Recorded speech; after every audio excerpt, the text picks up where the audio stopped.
जय जगन्नाथ बंधु मैंने आज आम स्टार्ट करवा आज 7th MCM रो आपण मानकर डेमो क्लास जोटा कि भाषा पर प्रथम आईची एफएलएन क्लास रो आपण मानकर एथिरे आज मो टीचर मोमेंट कथा कहबी क्लास कथा कहबी एवं प्रसंग एलो मुख्य धारणा प्रतिष्ठित फलाफल एवं शिक्षण कार्य कथा मु कहबी एबे आपण से अनुसार मते करिवे क्लास जोटा कि आपनकर डेमो पीरियड जेमि नेबे आपण को पर्टिकुलर सेही कथा ऊपर आज आलोचना करबा एवं टीचर मोमेंट एक्चुअली मु समुदाय नहीं टीचर 1 टू टीचर 10 पर्यंत को नहीं एवं से अनुसार मध्य आपण करिवे क्लास रखिबा आपनकर शिशु वाटिका प्रथम द्वितीय पाई प्रसंग रखिबा आपनकर प्रथम पीरियड टा नेबे टीचर 1 जोटा कि टीचर मोमेंट होची टीचर 1 रहिची एथिरे क्लास नेबे शिशु वाटिका प्रथम एवं द्वितीय जोटा कि आपनकर प्रसंग रहडो कविता आवृत्ति एक्चुअली आमे विभिन्न प्रकार कविता आमे नहीं परिबा किंतु मु नेइछि आपण मानकर गोटे कविता मूषिक राजा जोटा कि आपनकर प्रथम श्रेणी पई अछि एवं से पर्टिकुलर से कविता टिकु आपण तीनोटी क्लास रे एकाथरे कि आपनकर करै परिबे जेमिति कि सीजी 2.2 एठी अछि सीएल 102 एवं 205 रहिछि आपनकर एलो एवं डीजी एथिरे मुख्य धारणा रहइबो कविता आवृत्ति सह अभिनय करिवे से कविताटी को आम अभिनय माध्यम करवा प्रत्याशित फलाफल रहा पिला माने मूषिक राजा पदर अभिनय करेंगे और कि पला पला पृथ्वी फाटिला गल्प को कहीपर आपंकर दुईटी जिनस मुझे जे आईदर पृथ्वी फाटिला गल्प को करेंगे आपंकर ना मूषिक राजा पदर अभिनय करेंगे दुईटी जिनस आपंकर जोटा चॉइस हम से करेंगे और शिक्षण कार्य रहा गोलाकार ठिया हुए गीत बोली अभिनय करेंगे उभायले आसी मूषिक राजा धूप दीप दे करिले पूजा एमिति आपण मानकर जो पद्धति रही आपण से अनुसार कविता आवृत्ति करेंगे और पिला करेंगे कविता आवृत्ति कविता पोस्टर रहा आपण मानकर पीएलएम देन आसला टीचर 2 जोजे कि टीचर मोमेंट 2 को पळे आसीबा एथिरे तापर प्रथम आसीबा शिशु वाटिका को पळे आसीबा शब्दर ध्वनि एवं प्रथम ध्वनि चिन्हित करिबा जेमिति कि भाषागत विकास सीजी 9.1 अछि एवं ग एवं छ अक्षर को चिन्हिबे आपनकर पिता माने केतक ग एवं छ अक्षर थिबा शब्द को जानि परिबे जेमिति गरे गछ गरे गरा गरे गध गरे गरम एवं झरे होची झरका झरे झिंटिका एमति शब्द काट दबा एवं ताकु मध्ये आपण कोन करबे ड्राइंग शीट नै येथिबे ड्राइंग शीट रे आपनकर ग जनित किछि शब्द लिखि देथिबे किबा र जनित किछि शब्द लिखि देथिबे तन ताकु आपण कहबे ग रे जो जो शब्द गुडी अछि ताकु हम गोल बुलेबा तन गोल बुलेबा ताकु हम मध्ये कहबा से अनुसार से मध्ये करिबे शब्द कार्ड रहा आप मानकर टीएलएम देन जीवा T3 जोटा कि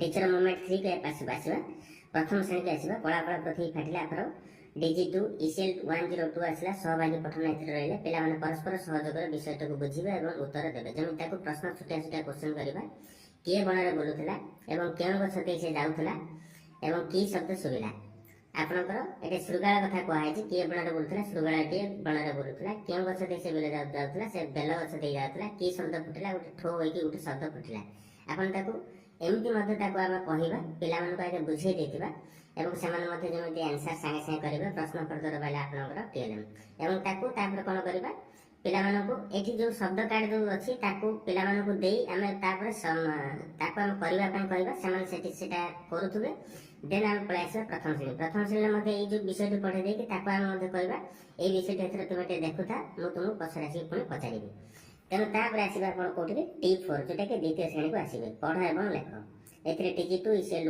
205 अछि डिकोडिंग संपर्कित कार्य स्त च स्त छ स्प त च ज्ञ छ थिबा शब्द पढिबे एवं लिखिबे आपनकर विभिन्न प्रकार जुक्ताक्षर जोड़ा रहला आपण ताकू नै आमे ता गोटे गोटे शब्द गढिया पय कहबा पढ एवं लेख सस्ता पुनश्च अस्तरंग उच्च तत्पड़ा उच्च विज्ञ कच्छप एमति विभिन्न प्रकार शब्द दबा सेमाने मध्ये लिखिबे एवं ताकू मध्ये कहबे सेमाने गोटे गोटे शब्द लिखिबे ताकू शब्द कार्ड गुच्छ दे दे आमे मध्ये पळै आसीबा तमे एकटा लेखुता मते कोन देखाइबो एवं शब्द कार्ड रहला आपण मानकर टीएलएम देन पळै आसीबा T5 जोटा कि शिशु वाटिका कार्य पय पळै आसीबा जेहेतु प्रथम के पळैला तापर शिशु वाटिका कोन पळै आसीबा नेक्स्ट कार्य तदारक ताकू हम जो कार्य देथिले ताकू हम को कार्य देथिले आपण देखो शिशु वाटिका रे से जो ग एवं झ को नै शब्द गढिया पय देथिले ताकू हम से माने गोले बुलेले कि नै ताकू हम देखिबा तेनु नेक्स्ट कार्य तदारक भाषागत एवं बौद्धिक विकास सीजी 9.3 एथि डिकोडिंग सहित अनुभूति कार्य एथि रहला आपनकर ग एवं झ द्वारा लिखित शब्द गुडी आलोचना करिबा ବହିର ତାପରେ ଏଇଟା ଆଲୋଚନା କରିସାରିଲା ପରେ ଆପଣମାନଙ୍କର ସେମାନେ କେତେ ଠିକ୍ କଲେ କେତେ ଭୁଲ କଲେ ତାକୁ ଆମେ ମଧ୍ୟ ଠିକ୍ ଭୁଲ ଦେବା।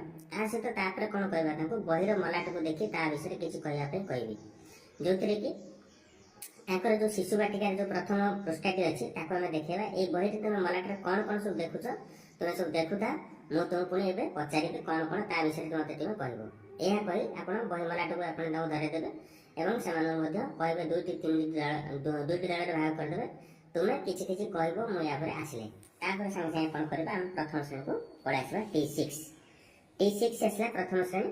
ଏଥିରେ ନ୍ୟସ୍ତ କାର୍ଯ୍ୟ ତଦାରଖ। ଏଥିରେ ମଧ୍ୟ ପ୍ରଥମ ଶ୍ରେଣୀ ପାଇଁ ଯେଉଁ ନ୍ୟସ୍ତ କାର୍ଯ୍ୟ ଦିଆହେଇଥିଲା, ନ୍ୟସ୍ତ କାର୍ଯ୍ୟ କ'ଣ ଦିଆହେଇଥିଲା ପ୍ରଥମ ଶ୍ରେଣୀ, ଯେ ପଳା ପଳା ପୃଥିବୀ ଫାଟିଲା, ଯେଉଁଟାକି କିଏ ବଣରେ ବୁଲୁଥିଲା ସେଇ ବିଷୟଟି ପୁଣି ସେମାନେ ପଢ଼ିଥିବେ। ତେଣୁ DG3 DG2 ECL 102 ଆସିଲା ସହଭାଗୀ ପଠନ। ଏଥିରେ ପିଲାମାନେ ବିଷୟରେ ସାରାଂଶକୁ ବୁଝି ମୁକ୍ତ ଉତ୍ତର ଦେବେ। ଆମେ ତାକୁ ପ୍ରଶ୍ନ ପଚାରିବା, ସେମାନେ ମଧ୍ୟ କହିବେ। ତାପରେ ଆମେ କ'ଣ ଦେବା, ତାଙ୍କୁ ଗୋଟେ ପୁଣି ପାଠ ଦେଇଦେବା, ପଢ଼ ଏବଂ ଲେଖ। ମୋର ନାମ ରାମ, ତୁମର ନାମ ହରି, ଏହିପରି 5ଟି ବାକ୍ୟ ଦେବ ଏବଂ ସେମାନଙ୍କୁ ମଧ୍ୟ କହିବେ ତୁମେ ମଧ୍ୟ ଏମିତି 5ଟି ବାକ୍ୟ ତୁମେ ଲେଖ, ଯେଉଁଥିରେ କି ଛୋଟିଆ ଛୋଟିଆ ଶବ୍ଦ ଅଛି। ବେଶୀ ସରଳିଆ ଶବ୍ଦ ଦେବେ, ଆପଣଙ୍କର ବେଶୀ କଷ୍ଟ ଶବ୍ଦ ଦେବେନି, ଯୁକ୍ତାକ୍ଷର ଦେବେନି। ଏବଂ ତାଙ୍କୁ କହିବେ ଏଇ ଯେଉଁ ସେଣ୍ଟେନ୍ସ ଗୁଡ଼ିକ ଦେଲି, ଏଇ ବାକ୍ୟ ଗୁଡ଼ିକ ଦେଲି, ତାକୁ ତୁମେ ପଢ଼ ଏବଂ ତୁମ ଖାତାରେ ମଧ୍ୟ ଲେଖ। ଡ୍ରଇଂ ସିଟ୍ ରହିଲା ଆପଣମାନଙ୍କର TLM, ତାଙ୍କୁ ମଧ୍ୟ ଏଇଟା ଦେଇଦେଇ ପୁଣି ପଳେଇ ଆସିବା ଆମେ କୋଉଠିକି, ଦ୍ୱିତୀୟ ଶ୍ରେଣୀକୁ T7। ଏଥିରେ ଦ୍ୱିତୀୟ ଶ୍ରେଣୀ ଆସିଲା ନ୍ୟସ୍ତ କାର୍ଯ୍ୟ ତଦାରଖ DG2 ECL 205 ଡିକୋଡିଂ କାର୍ଯ୍ୟ। ଏଥିରେ ପିଲାମାନେ କେତେକ ଯୁକ୍ତାକ୍ଷର ଲଗାଇ ଶବ୍ଦ ଗୁଡ଼ିକ ଲେଖିପାରିବେ। ଯେମିତି ତାଙ୍କୁ ଆମେ ଦେଇଥିବା ଅଲରେଡ଼ି ଯେଉଁ ପଢ଼ ଏବଂ ଲେଖା ପାଇଁ ତାଙ୍କୁ ଅଲରେଡ଼ି ଦେଇଥିଲା ଶସ୍ତା, ପୁନଶ୍ଚ, ଅସ୍ତରଙ୍ଗ, ଉତ୍ସ, ଏମିତି ବିଭିନ୍ନ ପ୍ରକାର ଶବ୍ଦ ମଧ୍ୟ କରିଥିଲେ। ତାକୁ ଆମେ ଦେଖିବା କେତେଟା ଠିକ୍ କରିଛନ୍ତି, କେତେଟା ଭୁଲ କରିଛନ୍ତି। ତେଣୁ ତାକୁ ଆମେ ଦେଖି ସାରିଲା ପରେ କ'ଣ କରିବା, ଶବ୍ଦ ଗୁଡ଼ିକୁ ଦେଖି ଠିକ୍ ଅଛି କି ନାହିଁ ତାକୁ ଦେଖିବି ଏବଂ କାର୍ଯ୍ୟପୁସ୍ତିକା ଏବଂ ମା ପରି ମୋର କେସ୍ ହେବକୁ ପଢ଼ିବା ପାଇଁ ତାକୁ ଆମେ ମଧ୍ୟ କହିବା। ଗୋଟେ ତୁମର ବିଷୟ ଅଛି ମା ପରି ମୋର କେସ୍ ହେବ, ତାକୁ ଆମେ ତୁମେ ପଢ଼। ଏବେ ମୁଁ ତୁମକୁ ପ୍ରଶ୍ନ ପଚାରିବି, ସରଳ ଛୋଟିଆ ଛୋଟିଆ କ୍ୱେଶ୍ଚନ୍ ପଚାରିବି, ତାକୁ ଆମେ କରିବା। ତାପରେ କ'ଣ ହେଲା, କବିତା ରହିଲା ଆପଣମାନଙ୍କର, ତାଙ୍କୁ TLM ଦେଇଦେବେ ସେଇ ବହିଟିକୁ। ଦେନ୍ ପଳେଇ ଆସିବା ଆମେ କୋଉଠିକି, T8 ଶିଶୁ ବାଟିକା। ଶିଶୁ ବାଟିକା ଆମେ କ'ଣ ଦେଇଥିଲେ ଏବେ, ତାଙ୍କ ବହି ମଲାଟକୁ ଦେଖିବା ପାଇଁ। ତେଣୁ ବହି ମଲାଟକୁ ବର୍ଣ୍ଣନା କରିବା। DG2 ECL ଯେଉଁଟାକି ଭାଷାଗତ ବିକାଶ CG 9.3 ରହିଲା, ଯେଉଁଟା ପଠନ ଦକ୍ଷତା ଏବଂ ଅନୁଭୂତି ପ୍ରଶ୍ନ। ପିଲାମାନେ ନିଜ ବହିର ପୃଷ୍ଠାରେ କ'ଣ କ'ଣ ଅଛି ତାହା ବର୍ଣ୍ଣନା କରିବେ। ଯେମିତିକି ହସଖେଳ ବହିର ପ୍ରଥମ ମଲାଟରେ କ'ଣ କ'ଣ ଦେଖୁଛ 3ଟି କଥା କୁହ। ଏଠି ଆପଣଙ୍କର ଶିଶୁ ବାଟିକାକୁ ଯେହେତୁ ଆମେ ନେଇଛନ୍ତି, ତେଣୁ ଆମେ ତାଙ୍କୁ ଶିଶୁ ବାଟିକା କ୍ୱେଶ୍ଚନ୍ ଦେବା। ଏଠି ହସଖେଳ ଦେବା ନାହିଁ। ହସଖେଳ ବହି ମୁଁ ଯେଉଁଟା ଲେଖିଦେଇଛି ସେଇଟାକୁ ଆପଣ ଲେଖିଦେବେ ଶିଶୁ ବାଟିକା 3। ପ୍ରଥମ ମଲାଟରେ କ'ଣ କ'ଣ ଅଛି ଦେଖୁଛ, ତାକୁ 3ଟି କଥା କୁହ। ହସଖେଳ ବହିର କିମ୍ବା ଶିଶୁ ବାଟିକା 3 ଆପଣ ତାକୁ ଦେଇଦେବେ। ତାପରେ ଆସିଲା T9। ସେମାନେ ମଧ୍ୟ ଦେଖିବେ ଏବଂ ତାକୁ ମଧ୍ୟ ପଚାରିବେ, ସେମାନେ ମଧ୍ୟ କହିବେ। ଏବଂ ପ୍ରଥମ ଶ୍ରେଣୀ ପଳାଇ ଆସିବା ବାକ୍ୟ ପଠନ। ଏଥିରେ ଯେଉଁ 3ଟି 5ଟି ବାକ୍ୟ ଆମେ ଦେଇଥିବା ତାକୁ କରିବା ପାଇଁ ସେମାନେ ମଧ୍ୟ କହିବେ। DG2 ECL 101 ଡିକୋଡିଂ ସମ୍ପର୍କିତ କାର୍ଯ୍ୟ। ପିଲାମାନେ ଅକ୍ଷର ଶବ୍ଦ ସହିତ ପରିଚିତ ହୋଇ ପଠନ କରିବେ ଏବଂ ସୂଚକକୁ ଲକ୍ଷ୍ୟ କରିବା। ଆପଣଙ୍କର ସୂଚକ ଗୋଟେ ଅଛି, ଯେମିତିକି ଆପଣଙ୍କର କମ୍ପିଟେନ୍ସି ବେସ୍ରେ ଆପଣଙ୍କର କେତେଟା ସୂଚକ ଥିଲା, ତାକୁ ଆପଣ ମଧ୍ୟ ସେଠି ଆଲୋଚନା କରିବେ। ଯେପରି ପ୍ରଶ୍ନର ଠିକ୍ ଉତ୍ତର ଦେଇଛି ଏବଂ ଆତ୍ମବିଶ୍ୱାସ ସହିତ ଉତ୍ତର ଦେଇଛି, ଶୁଣିଥିବା କବିତାକୁ ନିଜ ଭାଷାରେ କହିଛି କି ନାହିଁ ତାକୁ ଆପଣ ଦେଖିବା। ଏମିତି 3ଟି ସୂଚକ ଦେଇ ଆମେ ତାକୁ ଦେଖିବା ପ୍ରକୃତିରେ ସେମାନେ ଠିକ୍ କଲେ କି ନାହିଁ। ତେଣୁ ସୂଚକ ରହିଲା ଆପଣମାନଙ୍କର TLM। ଏବଂ T10 ଯେଉଁଟାକି ଲାଷ୍ଟ, ଯେଉଁଟାକି ଦ୍ୱିତୀୟ ଶ୍ରେଣୀ ମା ପରି ମୋର କେସ୍ ହେବ। ଏଥିରେ DG2 ECL 207 ସହଭାଗୀ ପଠନ। ବିଷୟର ସାରାଂଶକୁ ବୁଝିବେ ଏବଂ ନିଜ ଭାଷାରେ ବର୍ଣ୍ଣନା କରିବେ। ପ୍ରତି ପିଲାଙ୍କୁ କବିତାର ମୁଖ୍ୟ ସାରାଂଶକୁ ପଚାରି ମୁକ୍ତ ଉତ୍ତର ଆଦାୟ କରିବେ। ଯେମିତିକି କବିତାରେ ମା ପରି ମୋର କେସ୍ ହେବ, ଏ କବିତାଟି କିଏ ଗାଇପାରିବ ଏବଂ ତାର ପ୍ରଥମ ପଦଟି କ'ଣ ଅଛି ଏବଂ ତା ବିଷୟରେ ଟିକେ କିଛି କହିପାରିବ କି, ମା ବିଷୟରେ କିଏ କ'ଣ ଜାଣିଛ ସବୁ କୁହ। ଏମିତି ବିଭିନ୍ନ ପ୍ରକାର କ୍ୱେଶ୍ଚନ୍ କରିବା, ସେଥିରେ ସରିବ। ତେଣୁ ଆପଣଙ୍କର ଏଇ T10 ପର୍ଯ୍ୟନ୍ତ ରହିଲା ଏବଂ T11 ଆପଣଙ୍କର ଯେଉଁ ଜିନିଷ ଯାହାର କିଛି ଡାଉଟ୍ ଥିବ ତାକୁ ସଂଶୋଧନ ଏବଂ ପୁନଃ ଆଲୋଚନା କରିବା। ଯଦି କାହାର ଡାଉଟ୍ ଥାଏ ସେମାନେ ପଚାରିବେ। ଏବେ ଆପଣ ସ୍କ୍ରିନଶଟ୍ ନେଇଯାଆନ୍ତୁ। ସ୍କ୍ରିନଶଟ୍ ନେଇଗଲା ପରେ ଆପଣ ତାକୁ ଆରାମସେ ବସି ଲେଖିବେ। 7th ଡେମୋ କ୍ଲାସ୍ ଫର୍ ଭାଷା। ଆପଣଙ୍କର ଯେଉଁମାନେ ଲେଖି ନାହାନ୍ତି ଆପଣଙ୍କର ଏଇଟା ଲେଖି ନିଅନ୍ତୁ। ଦେନ୍ ଯିବା ସ୍କ୍ରିନଶଟ୍ ମାରି ନେଇଗଲେ ଆପଣ ମୋବାଇଲକୁ ହରାଇଜେଣ୍ଟାଲ ମୋଡ଼ରେ କରନ୍ତୁ। ହରାଇଜେଣ୍ଟାଲ ମୋଡ଼ରେ କରି ଆପଣମାନଙ୍କୁ ତାକୁ ସ୍କ୍ରିନଶଟ୍ ମାରିବେ। ଦେନ୍ ଏଟା ଏପଟ ସାଇଡ଼୍ଟା ଆପଣଙ୍କର ଗୋଟେ ରହିଲା, ଏଟା ମଧ୍ୟ ମାରି ନିଅନ୍ତୁ। ସୁନ୍ଦରଗଡ଼ ମଧ୍ୟ ମୁଁ ଯାଉଛି ଏଇ ସୋମବାର ରାତିରେ ଚଢ଼ିବି ମୁଁ ଗାଡ଼ି। ଆପଣଙ୍କର ସୁନ୍ଦରଗଡ଼ ତୁମଲିଆ ସ୍କୁଲକୁ ଯିବି। ଯଦି ଆପଣ କେହି ଜାଣିଛନ୍ତି ଆପଣମାନେ ସେଇଠି ଆସିବେ, ଆପଣ ମୋ ସହିତ ଭେଟ ହେବା, କଥା ହେବା। ଏବଂ ତା ସହିତ ଆପଣ ମଧ୍ୟ ଖୁସି ଅନୁଭବ କରିବା କିଛି ସମୟ ମଧ୍ୟ ଟାଇମ୍ ସ୍ପେଣ୍ଡ କରିବା ଆପଣ ଆସିବେ। ଯଦି ଜାଣିଛନ୍ତି ସେ ସ୍କୁଲ ପାଖାପାଖି ଆପଣ ଆସିବେ ଏବଂ ସେ ସ୍କୁଲକୁ ଆମେ ମଧ୍ୟ ଯିବା। ସେଠି ମୋର ଗୋଟେ ରିସର୍ଚ୍ଚ ସ୍ପେସ୍ ଅଛି, ଆପଣଙ୍କର ଗୋଟେ ଟପିକ୍ ସେଠି ମଧ୍ୟ ମୁଁ କରିବି ଏବଂ ତା ସହିତ ମୁଁ ପଳେଇ ଆସିବି। ରହିଲି, ନମସ୍କାର, ଜୟ ଜଗନ୍ନାଥ।